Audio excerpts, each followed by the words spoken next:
Hello again, you're tuning in to VNA News Daily Bulletin. Coming up next, we have your top stories. Top Vietnamese leaders hosted reception for President of Japan House of Councillors.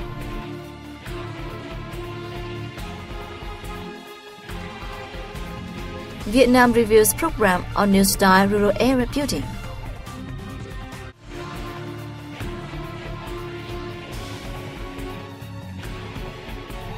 Workshop talks sexual and gender violence.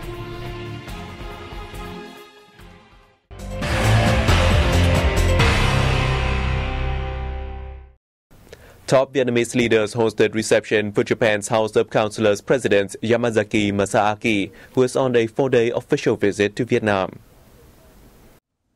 During his meeting with Party General Secretary Nguyễn Phú Trọng in Hanoi on December 8, President Masaaki said the recent visit to Japan by Vietnam's top party leader was an important event, opening up a new stage for bilateral relations. He said political trust between the two sides was foundation for effective cooperation. He highlighted the marked development of the Japan-Vietnam relations over recent years and affirmed that the Japanese House of Councillors always prioritizes relations with Vietnam. He said the two parliaments should increase exchanges, particularly in lawmaking and supervision and coordination at international forums. On his part, General Secretary Trọng spoke highly of President Masaaki's visit and the Japanese Parliament's assistance in fostering the relationship between the two countries. He expressed his joy at the growing strategic partnership between Vietnam and Japan, working towards peace and prosperity in Asia. The General Secretary affirmed that the Vietnamese party and state always consider Japan one of its most important and leading partners, as well as its aim to foster strategic partnership between both sides. In their meeting in Hanoi on December 8, President Trương Tấn Sang thanked the Japanese Parliament for their assistance to Vietnam, as well as their opposition to China's illegal placement of an oil rig in Vietnam's sovereignty. He highly valued Japan's official development assistance to Vietnam, as well as their leading FDI in the field of high technology. In trade relations, Vietnam welcomes Japanese experts to exchange technologies, helping Vietnam's agro products reach international standards.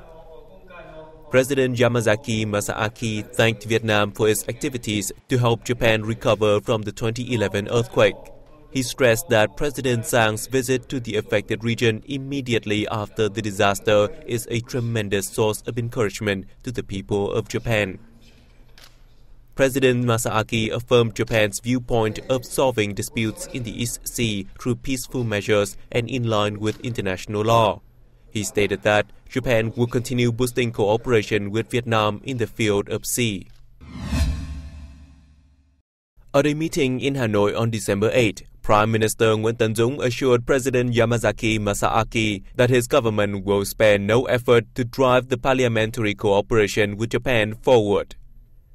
Regarding the East Sea issues, he reiterated Vietnam's standpoint to join hands with the international community to resolve any disputes in the East Sea via peaceful means and in line with the UN Convention on the Law of the Sea. President Yamazaki Masaaki thanked Vietnam for its support to Japan in the 2011 earthquake. He appreciated Vietnam's vigorous growth in recent years, particularly in the field of infrastructure. He confirmed to make more contributions to propel the strategic partnership between Vietnam and Japan forward.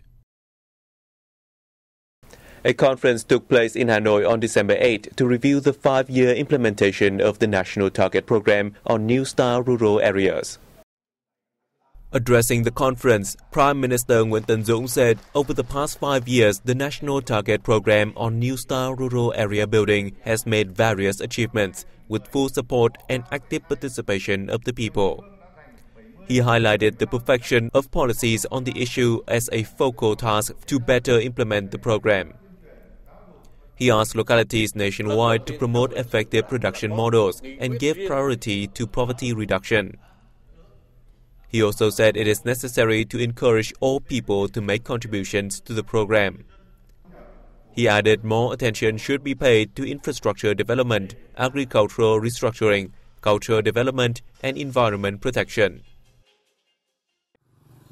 The conference heard that in the 2010 to 2015 period, infrastructure development appeared as the most outstanding achievement of the National Target Program on New Style Rural Area Building. Up to 75% of local budgets and the majority of financial contributions by the public have been spent on infrastructure. Better infrastructure has facilitated socio-economic development and increased direct benefits to the population. About 2,500 large-scale field models were set up in 43 provinces, covering about 556,000 hectares. Many production chain models were also formed in husbandry, aquaculture, and forestry. Vocational training for rural laborers has also reaped significant outcomes.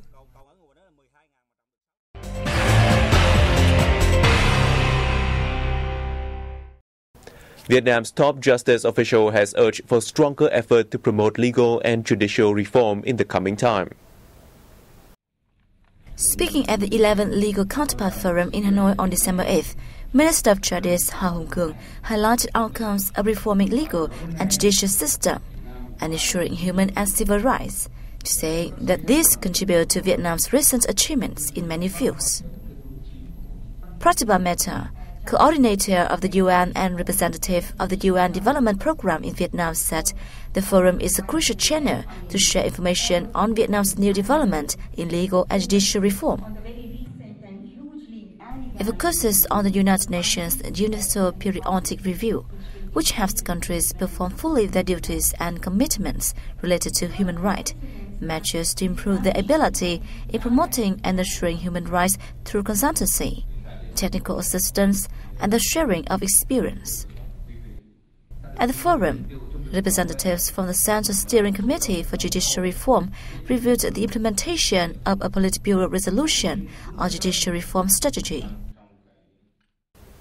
Vietnamese and Lao border provinces have signed a memorandum of understanding on cooperation in preventing and combating cross-border drug trafficking. At a meeting in the northern mountainous province of Dien Bien on December 8, representatives from Vietnam and Laos localities discussed measures to improve the prevention of drug smuggling in the respective countries in 2016 and the following years. The Provincial Steering Committees for Drug and Crime Prevention pointed to the need to seriously implement guidelines on international cooperation on fighting drug crimes, signed by the Vietnamese and Lao governments, ministries, departments, and authorities. The committees will continue to persuade inhabitants, especially those living in the border regions, not to replant opium trees. Competent forces from 8 Vietnamese and Lao provinces have detected 2,887 cases and 3,856 drug traffickers so far this year. The two sides collected over 316,000 kilograms of heroin and 130 kilograms of opium.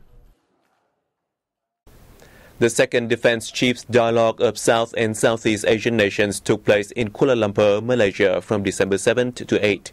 Vice Admiral Phạm Ngọc Minh, Deputy Chief of the General Staff of the Vietnam People's Army, led a Vietnamese delegation to the event. In his opening speech, Malaysian Defense Minister Hishamuddin Hussein said the dialogue focuses on extremism prevention and disaster relief, stressing joint efforts to solve the issues with a view to maintaining security and stability in the region.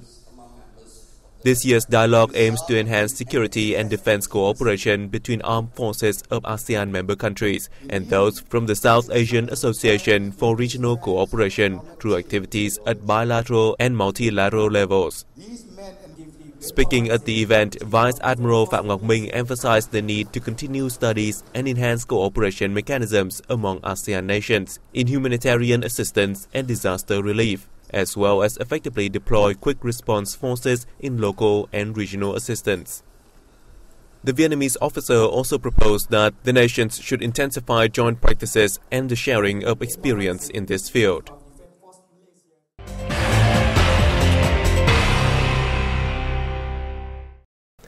Boasting more than 9 million hectares of farmland, Vietnam has a lot of potentials to attract investment from Japan. However, cooperation between the two countries remains modest. For this reason, a workshop was held in Hanoi on December 7th to promote the flow of Japanese investment in Vietnam's agricultural sector. So far, the agricultural sector has drawn more than 540 projects with a combined registered capital of over $4 billion, accounting for 1.5% of the nation's foreign direct investment, of which Japanese enterprises has 39 projects worth $220 million. At the workshop co-hosted by the Japan External Trade Organization and the Vietnamese Ministry of Agriculture and Rural Development, participants held that Japanese investment has failed to meet cooperation potentials of both countries, as Japanese projects have just focused on food and forestry product processing and livestock breeding. The government of Vietnam has implemented a range of measures to attract more FDI in the agricultural sector, such as integrating deeper into the world economy, improving the business environment, and adopting incentives and favorable policies for agricultural production and rural areas. In addition, the government is working on a decree to encourage the flow of FDI into the agricultural sector, with incentives given to projects in the fields of sapling and livestock production, supporting industry for agricultural sector, veterinary medicine, and pesticide production, and farm produce processing for export. Participants at a Vietnam-Switzerland Investment and Trade Promotion Forum focused their discussions on potentials for stronger cooperation between businesses of the two nations. Our correspondent reported from Geneva. The forum was designed to create a network of cooperation between Vietnamese businesses and their Swiss counterparts, as well as other organizations. It was jointly held by the Permanent Mission of Vietnam to the United Nations, the World Trade Organization, and other international organizations in Geneva. Vietnamese Deputy Minister of Justice Nguyễn Khánh Ngọc highlighted the country's efforts to improve the investment environment and provide legal support for businesses operating in the market. Trade between Vietnam and Switzerland reached $633 million in recent years. In the first 10 months of 2015, Vietnam earned $184 million from its exports to Switzerland, while importing $340 million from the European country. By the end of 2014, Switzerland had ranked 18th among 101 countries and territories investing in Vietnam, with 102 projects valued at more than $2 billion. More than 60 experts from law enforcement agencies, international organizations, and non-governmental organizations gathered at a seminar on December 8 in Hanoi to seek ways to address sexual and gender violence. In his opening remarks, Christopher Batt from the United Nations Office on Drugs and Crime hailed Vietnam's improvement in implementing international legal frameworks on addressing gender violence. He stressed the need for a long-term, systematic, and comprehensive approach to recognize and protect the equal and full rights of women. Participants discussed difficulties female sexual violence victims are facing in seeking justice and how to improve relevant policies and laws. The seminar aims to collect comments and consultations on sexual violence, thus helping enhance the capacity of Vietnam's law enforcement bodies in solving the issue. The seminar formed part of the global campaign, the 16 Days of Activism Against Gender Violence, launched by UN Secretary General Ban Ki-moon. And that has wrapped up our news bulletin. Thank you for watching. For more information, please log on to our website at vietnamplus.vn. We'll see you soon.